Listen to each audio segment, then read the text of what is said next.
está longe de ser o mais bizarro dessa história. O Bolsonaro foi preso porque o seu filho convocou uma vigília. Imagina você ser preso porque o seu filho chamou uma vigília para você. Pois é, isso está acontecendo no Brasil. Ontem, dia 21 de novembro de 2025, após visitar o Bolsonaro, disse publicamente que ele poderia ser preso hoje e que, caso isso acontecesse, a vida dele estaria em risco. Isso não era nenhuma profecia, era apenas uma constatação da mente doentia do Moraes, que transformou o sistema de justiça do nosso país em um instrumento de perseguição ideológica e política. E o fato dele ter prendido hoje o Bolsonaro, logo no dia 22, não é nenhuma novidade. Já tinha feito isso, aplicando também 22 milhões no partido PL, que tem o número 22. Mas isso está longe de ser o mais bizarro dessa história. O Bolsonaro foi preso porque o seu filho convocou uma vigília, uma oração na frente da casa dele, dizendo que isso, na verdade, não se passava de uma manifestação disfarçada de vigília, que é o mesmo modus operandi da organização criminosa liderada pelo Bolsonaro, no sentido da utilização de manifestações populares criminosas. Peraí, então quer dizer que toda manifestação que foi convocada pelo Bolsonaro eram manifestações criminosas. Tirando o dia 8, que foi uma baderna, coisa que a esquerda também já fez a vida inteira e nunca foi responsabilizada por isso, me fala algum outro evento da direita, manifestação, convocação de vigília, ali na frente do STF, na Praça dos Três Poderes, ou em São Paulo, Rio de Janeiro, que teve uma janela quebrada. Zero. E Moraes continua dizendo que essa vigília indica uma alta possibilidade de tentativa de fuga. Que? O Brasil virou filme agora? Bolsonaro ia vestir de Brasil, ia colocar uma máscara, ia sair no meio do povo, já que estava todo mundo igual. Ou virou o quê? La Casa de Papel? E o pior, eles estão usando que a tentativa do Bolsonaro de tirar a tornozeleira eletrônica era para ele poder fugir, no meio da manifestação. Aí eu tenho duas perguntas para você. O evento estava marcado para as 19 horas do dia 22. Quem em sã consciência que quer usar uma vigília para poder fugir, tira a tornozeleira 17 horas antes? Quem?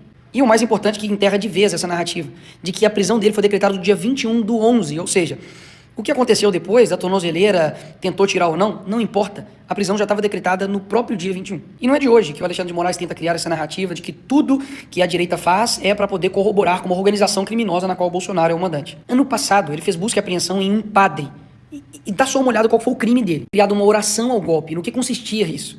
Ele estava pedindo para todos os brasileiros, católicos e evangélicos, incluam os nomes do ministro da Defesa e outros 16 generais 4 estrelas nas preces, nas orações. Pito, um padre recebeu busca e apreensão na sua casa por oração ao golpe. Ou seja, pode manifestações de qualquer tipo de natureza. Pode ter a CUT invadindo e quebrando o Congresso, pode ter marcha da maconha, marcha para Satanás, manifestação em prol dos bandidos que morreram. Isso porque até agora eu nem citei a Constituição Federal, que é muito clara. É livre a manifestação do pensamento.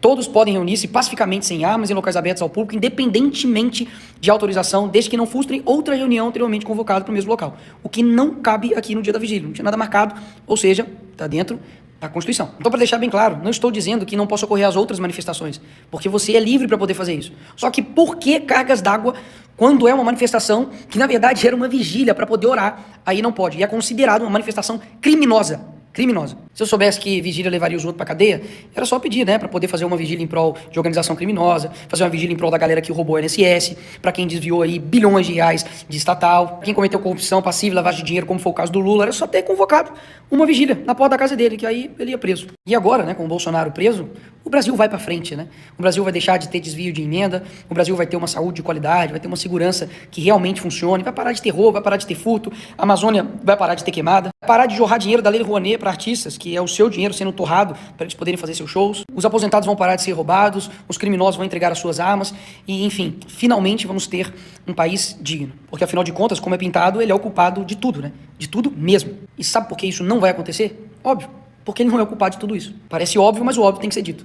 É impressionante que você não precisa gostar dele, você não precisa ter votado nele, mas perceber que há uma atividade incessante, 24/7, contra ele, é ignorar a realidade. Não existiu uma outra pessoa que foi tão perseguida, não somente pela mídia, mas principalmente pelo sistema judiciário, que virou um sistema político, para poder calar esse cara, censurar, para prender seus aliados, para poder fazer com que ele não esteja na corrida eleitoral. Ou vocês esqueceram que durante anos colocaram a culpa nele da morte da Marielle? Daram cartão de vacina, baleia, joias, tudo foi pro ralo. Então a prisão do Bolsonaro não é um ato jurídico, é um sintoma de um problema muito mais grave. Quando o Estado ele passa a operar por pretextos técnicos, você não está vendo justiça. Você está vendo a instalação progressiva de um regime de exceção. Exatamente como é colocado nos manuais aí de tirania. É sempre assim. Primeiro eles criam um inimigo a ser esmagado e depois eles moldam a lei para poder justificar esse esmagamento. A partir daí a população em geral, você, eu, todos nós, viramos refém de um sistema que usa a lei não com base em princípios, mas sim por conveniência. Então não se trata de defender o Bolsonaro apenas. Isso na verdade é a ingenuidade de um povo que só percebe o que está acontecendo quando a porta deles de fato é arrombada. Então o que está em jogo aqui não é um político. O que está em jogo é a fronteira entre a civilização e a tirania. E quando o Estado decide que pode tudo, até mesmo modificar a lei para poder perseguir seus desafetos políticos, você já está dentro da tirania, mas ainda não percebeu. E eu sei que o sentimento é de tristeza e revolta, mas eu preciso te lembrar do slogan do Bolsonaro durante muito tempo, que foi Brasil acima de tudo e Deus acima de todos. É Deus que vai fazer com que a gente não retroceda nenhum milímetro e que a gente persista. Do fundo do meu coração, eu não vou desistir do nosso país. Eu peço também para que você faça o mesmo. Não sei o que vai acontecer daqui para frente, mas uma coisa é certa. Se a gente está aqui nesse momento, é porque tem algo que só a gente precisa fazer. Essa pessoa que o senhor disse que quer ver o Bolsonaro voltar um ministro da STF, quem é essa pessoa? Você me perguntou se é algum ministro, né? Se a carapuça civil, quem que mandou ele estar preso aqui dessa forma, né? Quem que mandou a prisão do Clezão, que morreu dentro lá da cadeia? Foi quem? Então, assim, quem que conduziu uma eleição completamente falsa, onde poderia chamar o Bolsonaro de canibal, de pedófilo, falar que ele ia acabar com o 13º, falou que ele ia acabar com as férias, isso passava em rede nacional. Quem que conduziu as eleições? Foi Alexandre de Moraes. Quem que botou o Clezão na cadeia? Alexandre de Moraes. De quem foi a ordem aqui para poder colocar o Bolsonaro na prisão domiciliar? Alexandre de Moraes. Então falar que não tem um interesse partidário e político em um juiz como Alexandre de Moraes com relação à prisão do Bolsonaro é ignorar a realidade, gente. Pelo amor de Deus. O cara pega voo com a Janja, que é esposa do presidente da República, na qual tem processos de conflito de interesse. Ele demonstrou que está conformado com a possibilidade de ser preso em regime... Quem está conformado em estar preso, a gente enfrenta, né, a prisão, e ele da mesma forma. Ele está com a mentalidade de o que tiver que acontecer, nós vamos enfrentar. Agora, é óbvio, sempre com um sentimento de muita injustiça, com um sentimento de humilhação. Nenhum presidente da República teve um tratamento que o presidente está tendo agora. O crime dele não foi por corrupção. Os outros condenados, né, Dilma foi impeachmentada, né, por crime de responsabilidade. O Lula foi preso por 3 instâncias, por dezenas de juízes e por milhares de provas. Agora, por corrupção e lavagem de dinheiro, né, passiva, né, corrupção passiva, perdão. E o Bolsonaro? Pô, é inacreditável, quer tirar o cara na marra, no tapetão, é mais fácil falar assim, gente, nós estamos botando ele preso para poder tirar da corrida eleitoral. Agora, ele falar que ele está inelegível por uma reunião com embaixadores, que ganho político o Bolsonaro teve com isso? Zero. Quem domina e quem tem a caneta na mão hoje é praticamente um cara. Esse mesmo cara tá indo lá no Rio de Janeiro, querendo saber o que está acontecendo com a operação no Rio de Janeiro. Então, assim, o parlamento foi reduzido, nós não temos o poder que outrora tínhamos antes, e tudo aquilo que você vai fazer se torna antidemocrático. Ora, eu não tenho liberdade, caramba, para poder chegar aqui e falar, por exemplo, de que o Alexandre de Moraes quer matar o Bolsonaro. Eu não tenho. Senão, amanhã eu vou pra cadeia. Então não há o que fazer contra uma ditadura. Se alguém tivesse solução aí, me apresenta, que eu faço.